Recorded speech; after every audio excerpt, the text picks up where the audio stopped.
ದೆಹಲಿಯಲ್ಲಿ ಕಾರು ಸ್ಫೋಟ ಮಾಡಿದಂಥ ಏನು ಉಗ್ರ ಡಾಕ್ಟರ್ ಉಮರ್ ಏನಿದ್ದಾನೆ ಆತ ಸ್ಫೋಟಕ್ಕೂ ಮುನ್ನ ಆಸಿಫ್ ಅಲಿ ರಸ್ತೆಯಲ್ಲಿ ಓಡಾಡಿದ್ದ ಅಂತಾನೆ ಏನು ಈಗ ಮಾಹಿತಿ ತಿಳಿದು ಬಂದಿದೆ.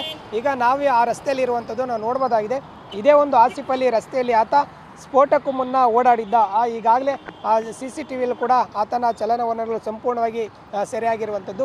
ಪ್ರಮುಖವಾಗಿ ಪ್ರತಿನಿತ್ಯ ಇಲ್ಲಿ ಸಾವಿರಾರು ಸಂಖ್ಯೆಯಲ್ಲಿ ಓಡಾಡ್ತಾ ಇರ್ತಾರೆ, ವಾಹನಗಳು ಓಡಾಡ್ತಾ ಇರ್ತವೆ.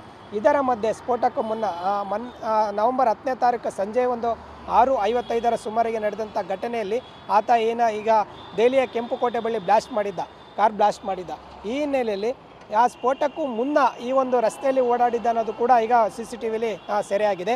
ಪ್ರಮುಖವಾಗಿ ಈ ರಸ್ತೆ ಪೂರ್ತಿ ಏನು ಅಲ್ಲಲ್ಲಿ ಒಂದು CCTVಗಳ ಅಳವಡಿಸಿರುವಂಥದ್ದು. ಆ CCTVಯಲ್ಲೇ ಆತನ ಸಂಪೂರ್ಣ ಚಲನವಲನಗಳು ಕೂಡ ಗೊತ್ತಾಗ್ತಾ ಇದೆ. ಈಗ ಅಕ್ಕಪಕ್ಕ ಒಂದಷ್ಟು ಏನು ವಿಷುವಲ್ಸಲ್ಲಿ ನಾವು ನೋಡ್ತಾ ಹೋದರೆ ಪ್ರತಿನಿತ್ಯ ಸಾವಿರಾರು ಜನರು ಬರ್ತಾರೆ, ಮತ್ತು ಬೇರೆ ಬೇರೆ ವಾಹನಗಳು ಕೂಡ ಓಡಾಡ್ತಾ ಇರ್ತದೆ. ಮತ್ತು ಇಲ್ಲಿ ದೊಡ್ಡ ದೊಡ್ಡ ಬಿಲ್ಡಿಂಗ್ಸ್ ಕೂಡ ಇರುವಂಥದ್ದು. ಈ ಬಿಲ್ಡಿಂಗ್ಸ್ ದಾಟಿ ಆತ ಕೆಂಪುಕೋಟೆಯಲ್ಲಿ ಬಂದಿರುವಂಥದ್ದು. ಅಂದರೆ ಇಲ್ಲಿಗೆ ಬರೋಕ್ಕೂ ಮುನ್ನ ಆತ ಕಾರನ್ನು ಪಾರ್ಕಿಂಗ್ ಮಾಡಿದ್ದ ಅನ್ನೋದು ಕೂಡ ಗೊತ್ತಾಗ್ತಾ ಇದೆ. ನನ್ನ ಎಡಭಾಗದಲ್ಲಿ ಕೂಡ ಏನೋ ಒಂದು ಲೋಕನಾಯಕ ಆಸ್ಪತ್ರೆ ಕೂಡ ಇರುವಂಥದ್ದು. ಅಲ್ಲಿ ಈಗ ಅಲ್ಲಿ ಪ್ರತಿನಿತ್ಯ ರೋಗಿಗಳು ಕೂಡ ಬಂದು ಹೋಗ್ತಾರೆ. ಇದರ ಮಧ್ಯೆ ಈತ ಇಲ್ಲಿ ಓಡಾಡಿರುವಂಥದ್ದು ಸಾಕಷ್ಟು ಅನುಮಾನ ಮೂಡಿಸಿದೆ. ಮತ್ತು ಸ್ಫೋಟಕ್ಕೂ ಮುನ್ನ ಬೇರೆ ಬೇರೆ ಸ್ಥಳಗಳಿಗೂ ಕೂಡ ಭೇಟಿ ನೀಡಿದ್ದಾನೆ, ಮತ್ತು ಏನೋ ಮಸೀದಿಗಳಿಗೂ ಭೇಟಿ ನೀಡಿದ್ದಾನೆ. ಹೀಗಾಗಿ ಆಸಿಫ್ ಅಲಿ ರಸ್ತೆಯಲ್ಲಿ ಓಡಾಡಿರುವಂಥದ್ದು ಕೂಡ CCTVಯಲ್ಲಿ ಸೆರೆಯಾದಂಥ ಕೂಡ ಈಗ ನಮಗೆ ತಿಳಿದು ಬಂದಿರಿದೆ. ಸದ್ಯ ಈ CCTV ದೃಶ್ಯ ಆಧರಿಸಿ ಎಲ್ಲ ಏನು ಆಯಾಮಗಳೆಲ್ಲ ತನಿಖೆ ಕೂಡ ಮಾಡ್ತಾ ಇದ್ದಾರೆ.